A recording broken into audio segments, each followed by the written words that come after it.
या निमित्ताने या सभागृहाला आश्वस्त करू इच्छितो, कोणतीही शंका मनात ठेवू नका। जी जी आश्वासनं आम्ही दिलेली आहेत, ज्या ज्या योजना आम्ही सुरू केलेल्या आहेत, एकही योजना आम्ही बंद होऊ देणार नाही। ज्या लाडक्या बहिणींनी महायुतीवर प्रेम दाखवलं, हे अधिवेशन संपल्याबरोबर डिसेंबर महिन्याचा हप्ता त्यांच्या खात्यामध्ये आम्ही टाकतो आणि काहीच बदल नाहीये।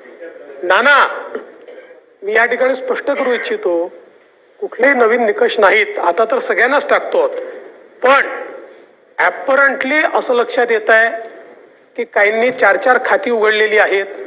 तर जसं समाजामध्ये चांगल्या प्रवृत्ती असतात, त्याच्या काही वाईट प्रवृत्ती असतात। एखादी योजना जर चुकीच्या पद्धतीने कोणी वापरत असेल तर जनतेचा पैसा आहे, तुमची आमची सगळ्यांची जबाबदारी आहे की तो योग्य प्रकारे गेला पाहिजे। आता मागच्या काळात आम्हाला लक्षात आलं, माणसानेच 9 खाती काढली, आता त्याला लाडकी बहीण म्हणायचं कसं? पण लाडका भाऊ म्हणू शकत नाही, कारण बहिणींच्या पैशावर डल्ला मारतो तो लाडका भाऊ कसा? त्यामुळे असे जे आहेत